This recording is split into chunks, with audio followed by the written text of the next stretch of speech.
반갑습니다. 송주준입니다. 오늘 저는 문재인 정부의 코로나 방역에 대한 이야기를 좀 해보도록 하겠습니다. 많은 분들이 이 지금 코로나 방역의 문제점에 대해 가지고 제대로 인식을 못하고 계시는데 문재인 정부의 코로나 방역은 크게 두 가지 측면에서 문제가 있습니다. 일단 첫 번째 같은 경우는 코로나 방역을 핑계로 해가지고 개인의 자유가 심각하게 지금 억제가 되고 있다는 점이죠. 예를 한번 들어볼까요? 5인 이상 모이는 걸 금지를 한다든지, 그리고 식당의 영업을 갖다가 몇 시까지로 제한한다든지, 이런 부분들 같은 경우는 사실상 자유민주주의가 굉장히 발달이 되어 있는 다른 나라들에서는 상상도 할 수가 없는 조치들입니다. 만약에 이런 조치들이 유럽 국가에서 이루어졌다, 글쎄요, 마스크 쓰는 것만 하더라도 지금 유럽 국가들 같은 경우는 자유를 억제하고 있다면서 반발하고 있는데, 이런 조치들이 시행된다라고 한다면 정말 국가가 뒤집어 엎어지겠죠. 그리고 두 번째 같은 경우는 코로나 방역을 정치적인 목적을 위한 수단으로 사용하고 있다는 것입니다. 현재 지금 문재인 정부가 하고 있는 방역의 초점은 국민들의 안전과 방역 그 자체에 있는 것이 아니라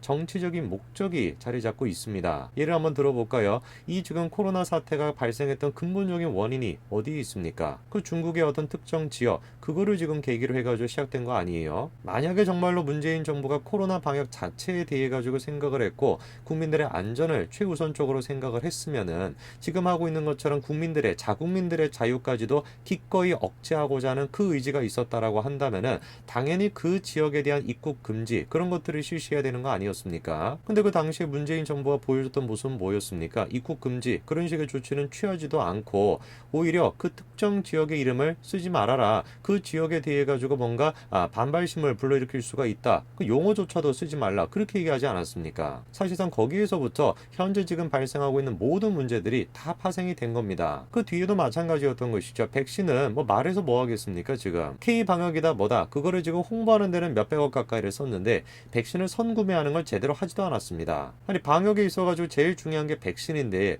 그 백신을 선구매하지도 않으면서 K방역이다, 이거를 지금 홍보하는 데 돈을 쓰고 있는 정부를 어떻게 우리가 이해를 하겠습니까? 기본적으로 문재인 정부에게 있어가지고 코로나 방역이라고 하는 것은 국민들의 안전을 위해서 하는 것이 아니라 정치적인 목적을 위해 가지고 수단으로 쓰고 있다, 이렇게밖에 이해를 못하는 것이죠. 현재 지금 코로나 같은 경우는 변종 때문에 또 다른 지금 국면으로 접어들고 있습니다. 그런데 이 지금 영국발 코로나 바이러스 변종을 대처하고 있는 문재인 정부는 여전히 정치적인 모습을 보여주고 있습니다.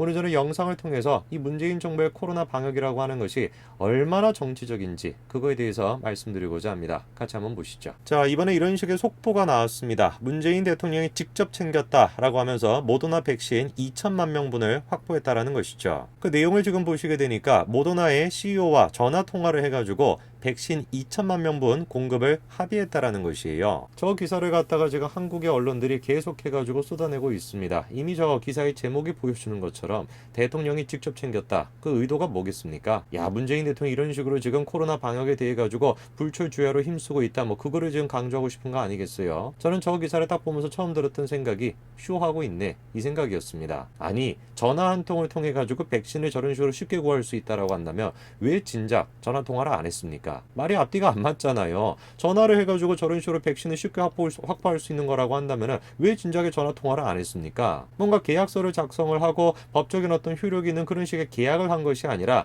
통화를 통해 가지고 합의했다라고 하는 내용을 확보했다라는 식으로 1천만 명분을 명확하게 우리가 그 물량을 확보했다라는 식으로 보도하는 거, 저것이야말로 지금 국민들을 상대로 해가지고 쇼하고 있는 거 아닙니까? 이런 식입니다. 문재인 정부가 하고 있는 방역이라는 것이 코로나 백신이 됐건 여러 가지 사안으로 인해 가지고 정부에 대한 지지율이 계속해가지고 떨어지다 보니까 부랴부랴 지금 저런 식으로 전화통화 걸어가지고 마치 대단한 성과를 이룬 것처럼 포장을 하는 거, 저게 지금 문재인 정부의 방역입니다. 저런 식의 방역을 통해 가지고 계속해가지고 새로운 국면을 맞이하고 있는 코로나를 어떻게 대처할 수 있겠습니까? 이 아마추어 정부를 가지고서는 현재 지금 국제적인 이런 식의 문제를 대처할 수가 없는 것입니다. 현재 코로나는 지금 새로운 국면을 맞이하고 있습니다. 변종에 또 다른 변종까지 계속해가지고 지금 상황이 지금 변하고 있는데요. 현재 지금 코로나 변종 같은 경우는 영국에서부터 시작되고 있다라고 보도되고 있습니다. 이 영국발 변종 바이러스 같은 경우는 이미 세계 여러 국가로 지금 퍼지고 있는 상황인데요. 우리나라랑 지금 붙어있는 일본 또한 마찬가지로 10명 조금 안 되는 그런 식의 지금 확진자가 나타나고 있습니다. 자, 그런데 이런 식의 영국발 코로나 변종 같은 경우는 그 시작은 남아공에서 유래가 됐다라고 합니다. 최근에 남아공을 다녀왔던 2명이 이 변종에 감염이 됐고 그 사람들이 이제 영국으로 들어가가지고 영국발 변종이 지금 시작이 된 건데요. 코로나 초기도 마찬가지였습니다. 중국이 이제 그 특정 지역을 시작으로 해가지고 코로나가 퍼지기 시작했었고요. 그리고 지금도 마찬가지로 영국을 지금 기점으로 해가지고 코로나가 새롭게 저런 식으로 퍼지고 있습니다. 이런 상황 속에서 대부분의 국가들이 취하는 조치는 무엇일까요? 간단한 것입니다. 해당 국가로부터 입국을 하는 거, 해당 국가로 출국을 하는 거, 그거를 막는 게 가장 첫 번째 조치 아니겠습니까? 실제로 지금 BBC가 27일 보도한 바에 따르게 되면은 영국발 입국을 제한하는 국가가 40국가에 달하고 있습니다. 질문해 봐야 되는 거는 그거겠죠. 과연 지금 그렇다면은 문재인 정부는 영국발 저런 식의 입국에 대해서 어떤 조치를 취할까? 코로나 초기에 문재인 정부가 중국에 대해서 보여줬던 입장을 생각을 해본다면은 당연히 입국 금지 조치 이런 것들은 해야 되는 거 아니겠습니까? 그런데 놀랍게도 한국 같은 경우는 지난 23일부터 오는 31일까지 영국으로부터의 항공편 운영을 일시 중단한 상태입니다. 자, 이거를 우리가 도대체 어떻게 이해를 해야 될까요? 코로나 초창기에 중국의 그 지역에 대해서는 어떤 조치를 취하지 않았습니다. 그게 무슨 뭐 인류의 보편적인 이런 것들을 생각해 봤을 때 적절치 않다. 그렇게 얘기하지 않았습니까? 인류의 쪽으로 적절치 않다라는 얘기는 바꿔서 얘기한다면 과학적 현실적 근거는 없다라는 얘기예요. 한마디로 이념을 통해 가지고 중국과 친하게 지내야 되니까 그래가지고 입국 금지 조치를 안 했다라는 것입니다. 당시에 수많은 의사들이 전문적인 지식을 가지고 입국 금지 조치를 취해야 된다라고 했지만 그거 거부하지 않았습니까? 제가 이해가 안 되는 거는 그거예요. 그런 식으로 인류애적인 가치를 중시하는 정부가 왜 도대체 영국에 대해서는 저런 식으로 입국 금지 조치를 하겠다라는 것이냐? 그리고 그런 식으로 인류애적인 가치를 존중하는 사람들이 왜 대한민국 국민들을 상대로 해서는 집회를 할 수 있는 자유조차도 억제하고자 하고 기본적인 개인의 자유조차도 억제하고자 하는 것이냐. 말이 앞뒤가 하나도 안 맞는 거 아니겠습니까? 물론 우리가 이렇게 반문해 볼 수는 있겠죠. 이번에 신종, 변종이 돼 있는 이런 식의 코로나가 더 심각한 바이러스인 건 아닌가? 그렇게 우리가 질문해 볼 수 있는 거 아니겠습니까? 그러나 전문가들은 지금 뭐라고 얘기하고 있습니까? 코로나19보다 더 치명적인지는 확실치 않은 상태입니다. 그리고 변종이 나타난다라고 할지라도 백신의 효능이 크게 영향을 받지는 않을 것이다라고 전망이 나오고 있죠. 수많은 국가들이 코로나 초기에 중국에 대해 가지고 그런 식으로 입국 금지를 했지만 문재인 정부는 거부했습니다. 대한민국에 존재하는 수많은 전문가들이 입국 금지를 해야 된다라고 얘기했지만 대한민국 정부는 거부했습니다. 그리고 문재인 정부가 내세웠던 가치는 인류애적 가치였어요. 현재 지금 대한민국에서 자국민들을 상대로 하고 있는 방역에서 인류애적 가치가 나타나고 있습니까? 개인의 자유가 지켜지고 있습니까? 집회할 수 있는 자유가 지켜지고 있습니까? 모든 자유가 지금 억제되고 있습니다. 왜 그런데 문재인 정부는 중국에 대해서는 인류애적 가치를 운운하면서 대한민국 자국민에 대해서는 인류애적 가치를 운운하지 않는 것일까요? 왜 중국에 대해서는 외교적인 관계가 중요하다라고 얘기하면서 영국에 대해서는 외교적인 관계가 중요하다는 얘기를 안 할까요? 이번에 정은경 청장 같은 경우는 이렇게 지금 얘기하고 있습니다. 영국 코로나19 변종 아직까지 국내는 발견이 안 되고 있다. 현재 지금 정부가 공식적으로 내놓고 있는 입장을 보더라도 영국발, 영국 코로나 변종이라는 말을 기꺼이 사용하고 있습니다. 이런 식의 모습 같은 경우는 코로나 초창기에 보여줬던 모습과는 굉장히 좀 상반되는 모습이죠. 당시 초기에 문재인 정부는 어떤 식의 입장을 고수했었습니까? 우한이란 말 쓰지 말라는 것이에요. 우한이라는 말을 쓰지 말고 코비드19라고 얘기해라. 코로나라고 얘기해라. 그런 식의 모습을 보여주지 않았습니까? 청와대가 사실상 우한폐렴의 공식 명칭을 갖다가 신종 코로나 바이러스 감염증이라고 사용해달라고 요청을 했었죠. 그 이유가 뭐였습니까? 간단한 것이에요. 이인영이 당시에 뭐라고 얘기를 했습니까?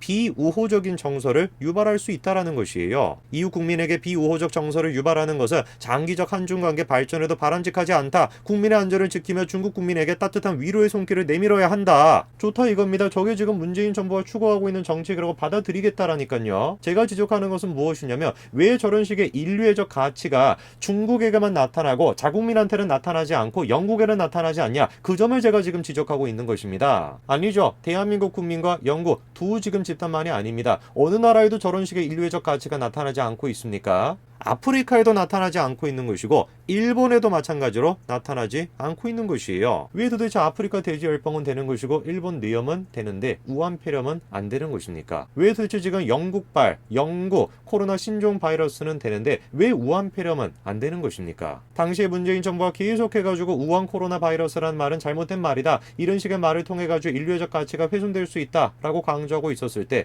당시 외신들은 어떤 식으로 보도를 했었습니까? 기꺼이 뭐라고 써놨습니까? 보니까 우한 코로나 바이러스, 우한 코로나 바이러스 이런 식의 보도를 BBC도 마찬가지인 것이고 CNN도 마찬가지로 보도를 했습니다. 저는 정말 정은경 청장한테 물어보고 싶습니다. 왜 도대체 우한 코로나 바이러스는 안 되는 것이고 영국 코로나 바이러스는 되는 겁니까? 국제사회의 기준에 따라 가지고 우한이라는 말을 쓰는 것은 적절치 않다라고 한다면 영국이라는 말을 쓰는 것은 괜찮은 것입니까? 일본에 대해서는, 아프리카에 대해서는, 영국에 대해서는 기꺼이 인류애적 가치를 훼손해도 좋다라고 생각하고 대한민국 국민들에게도 마찬가지로 인류애적 가치는 훼손해도 좋다라고 생각하는데 중국의 인류애적 가치는 훼손하면 안 된다라고 생각하는 문재인 정부.